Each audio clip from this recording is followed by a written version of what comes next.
Hey everyone, 12:30 now. We're going to give everybody just another minute to join and get started. If you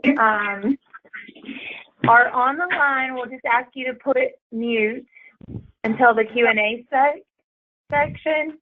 And please do not put us on hold because we will all get to hear your hold music too.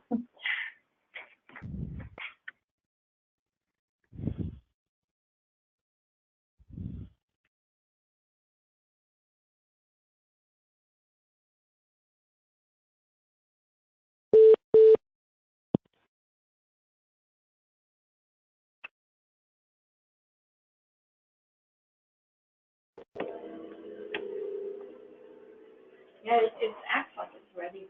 I'm sorry, go ahead. That's okay. So she,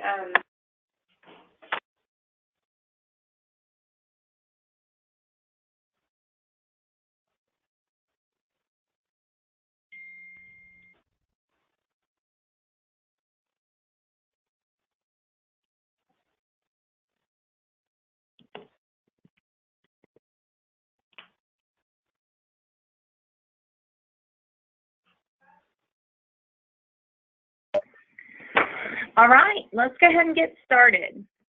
All right, so welcome everyone to the CHEC Practice Support Lunch and Learn. This is our first presentation of 2019. We're going to cover an overview of the 2019 MIPS reporting requirements. And without further ado, we're going to jump right in. As we go through today's presentation, please feel free to add any questions that you have in the chat box. And we do have some time reserved at the end that we'll try to get to address those and cover all of those. I'm going to jump right in with the providers that are new to MIPS in 2019. Those that are newly included are listed here. Additionally, we see the new dates for the determination period. But the important thing to remember is that the eligibility tool is up to date on the QPP site, and determining your participation status is as easy as entering your NPI.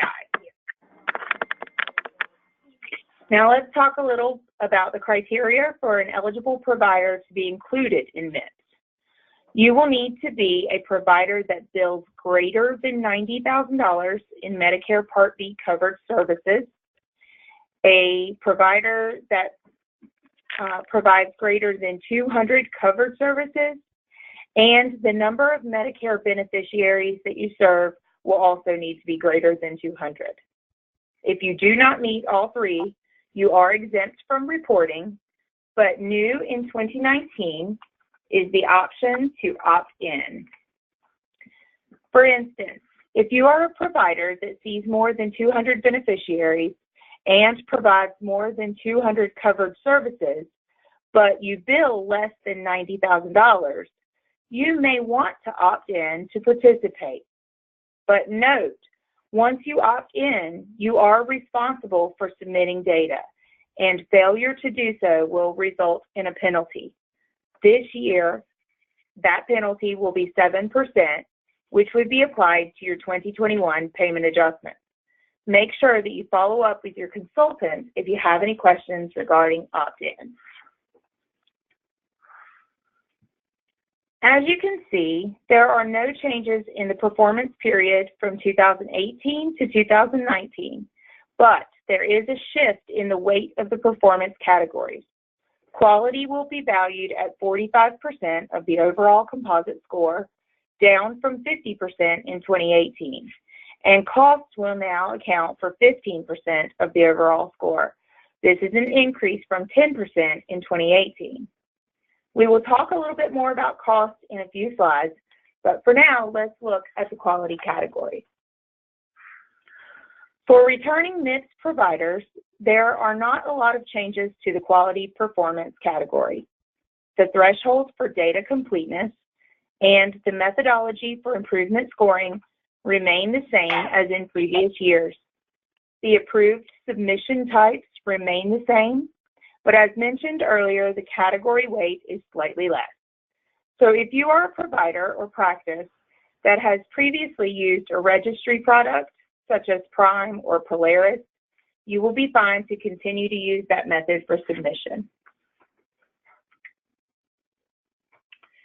There is a slight change in the small practice bonus. 5 points will now be valued at 6 points, but only applied to the quality category rather than your overall MIPS composite score. One other noticeable difference is the revision of all opioid-related measures to high priority. Moving on to promoting interoperability, or PI. It is very likely that this is the most difficult category in 2019. PI reporting will require a 2015 cert. If you are not on 2015 cert and are not aware of a planned version upgrade soon, you will want to contact your vendor today to find out the status of your product. For those of you that have already been upgraded to a 2015 version, make sure that you consult your wiki, your support pages, or customer support for training information related to the new or expanded measures. For this year, all of the scoring for PI will be performance-based at the individual measure level. That means that there are no base measures that are required to be satisfied, but for every measure that you fail to report, you will earn 0 points, and that will ultimately bring your overall PI score down. The SRA is still a requirement, but it will no longer be valued for scoring. There are 4 key objectives for PI reporting. Many of you are already familiar with e-prescribing, but if your practice is newly e-prescribing controlled substances or planning to implement controlled substance e-prescribing this year, you may want to consider making those changes sooner rather than later. This will allow time to work through any workflow reporting challenges that may arise as a result. Excuse me. The measures related to the HIE, sending and receiving referral data electronically and incorporating that health information in your patient record will probably be the most challenging aspect of MIPS reporting this year. We would start by asking, do you have a direct address? Is your system capable of sending and receiving through direct address? If your product is 2015 cert, you should have that ability, but it may be an add-on function or a service that you need to subscribe or upgrade to. If you already know that you have a direct address, are you using it? Do you know the proper workflow for using it? Are you actively seeking the direct addresses for those that you frequently refer to? These are action items for you to proactively start working on now. The key takeaway for PI is start today. While the reporting period is just 90 days, improving performance in these measures could take some time.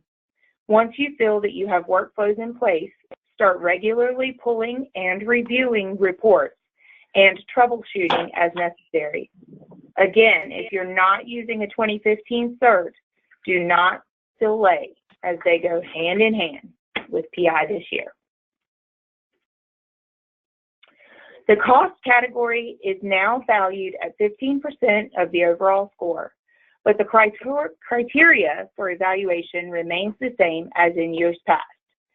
For those of you that have participated in 2018, we are hoping to have access to performance data as part of your feedback reports.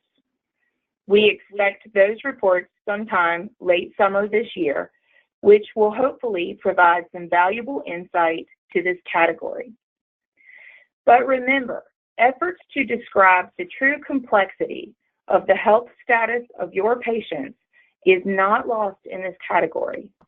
Things like chronic care management and HCC coding are great areas to start driving impactful change.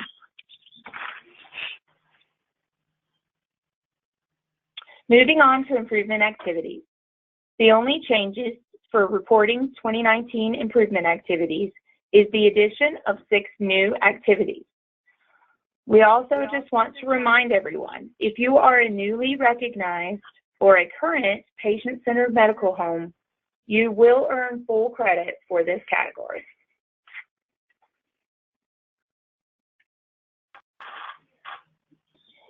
Finally, the minimum reporting threshold for 2019 is now 30 overall MIPS composite score points, and the exceptional performer threshold has increased to 75 points.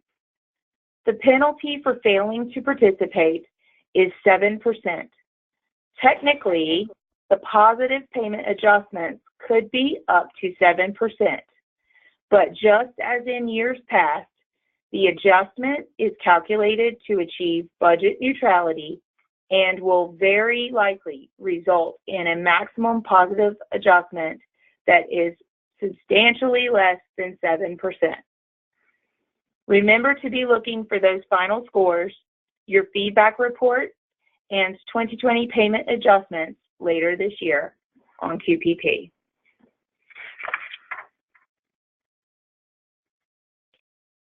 All right, we are now going to open up the lines for some Q&A.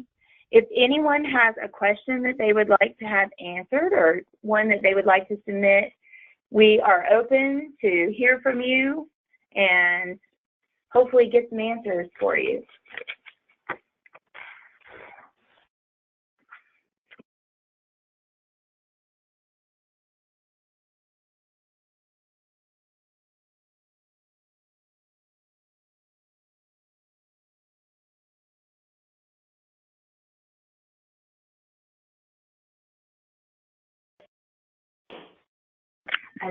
Okay, so it looks like we have one question coming in regarding the PI objective and requirements for provider to patient exchange. So provider to patient exchange is I believe this caller is asking about the timely access. Oh, sorry, hang on one second. All right. Yes, we are going to send a copy of the PowerPoint. So I think, if I'm not mistaken, that question was directly related to the timely access measure. And just as in years past, the MIPS threshold for timely access will remain at 4 business days. But the reconciliation will include everything from patient's name to immunizations, smoking status, vital signs, care plans, across the board. It does differ a little from the meaningful use standards for Medicaid. So those of you that report for MIPS as well as Medicaid, you will definitely want to dig into the timely access measure with your consultant, or look forward to future lunch and learns around the Medicaid standards.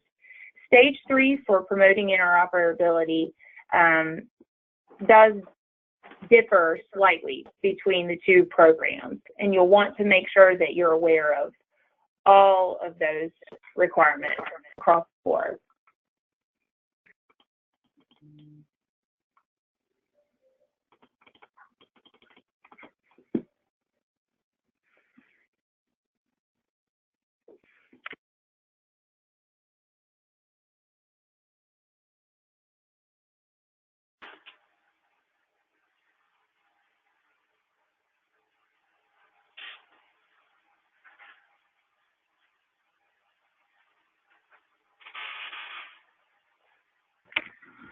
Okay, so it looks like that may be all of the questions, unless anyone on the line would like to ask anything. We know that this presentation was a little bit short and sweet and to the point, but that's sort of our goal, is to keep things pretty concise and allow lots of time for Q&A as needed. And we still certainly want you to have time to get your lunch in as well. Look forward to future presentations as your practice support team hopes to continue with these. as a broad means to provide lots of great information to you and your practices. We will be sure to send this PowerPoint out to everyone who is registered, and please feel free to forward as appropriate.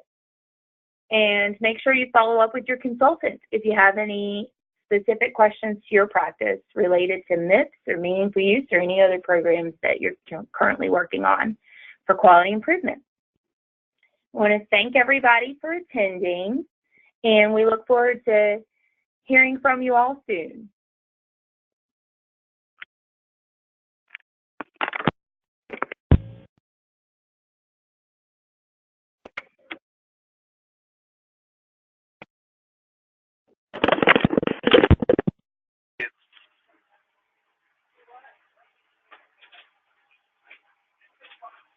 Dawn, how is your cash situation? Do you need small bills?